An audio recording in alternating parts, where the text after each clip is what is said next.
Football AGB colony Dhaka, এই ছেলেপেলে যে খেলতেছে তাদের আসলে মানুষের বিনোদন মানে স্পোর্টস সবই মানুষকে নিয়ে পৃথিবীতে বেঁচে থাকার জন্য যে সকল প্রক্রিয়া দরকার আমাদের দেশে সেই সকল না ওঠা এবং রাষ্ট্রীয় ব্যবস্থা এবং সেই ৫৫ বছর পর্যন্ত মানুষকে শুধু বঞ্চনা অধিকার ন্যায় ইনসাফ থেকে মানুষ আজ বঞ্চিত হয়েছে। শুধু আমাদের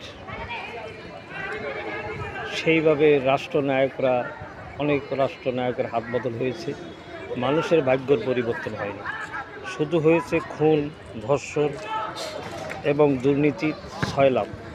অথচ পারফেক্টলি যেগুলো একটি রাষ্ট্রের যেগুলো বেকারত্ব সব কিছু আজকে ৪৪টি শিল্প কারখানা বন্ধ, এতে করে মানুষের লক্ষ লক্ষ মানুষ বেকার হয়েছে।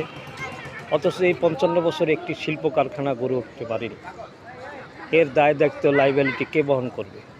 অথচ যদি বলি পরিবেশ কীভাবে আজকে এত কিছু মাদক অশ্লীলতা বেহায়াপনা, এর মূল কারণ হচ্ছে রাষ্ট্রের একটা দায় দায়িত্ব আছে। শুধু আমরা সামাজিকভাবে বলি, সামাজিকভাবে হলে আচ্ছা আইনে প্রশাসনিকভাবে যদি সেইভাবে যদি রাষ্ট্রের কাঠামো সেইভাবে আজকে সেইভাবে সংবিধান গড়ে উঠত, মানুষের সব কিছু সমস্যার সমাধান হতো। এটা কোনো ব্যাপার না। বিশ্বের অনেকগুলো রাষ্ট্র আছে, তার ভিতরে মুসলিম রাষ্ট্র হচ্ছে ৫৭টা রাষ্ট্র।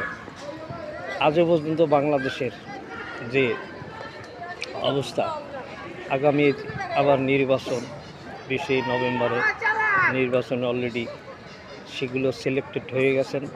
১১ দলীয় সাবেক কর্নেল ডক্টর অলি আহমেদ তাকে মনোনীত করছে ১১ দল থেকে, এবং বিএনপির থেকে মির্জা ফখরুল ইসলাম, বর্তমান রানিং তিনি এলজিডি মন্ত্রী। সব মিলিয়ে বাংলাদেশের আগামী নির্বাচনে প্রেসিডেন্টে নিয়ে একটি বড় হাড্ডাহাড্ডি লড়াই হবে।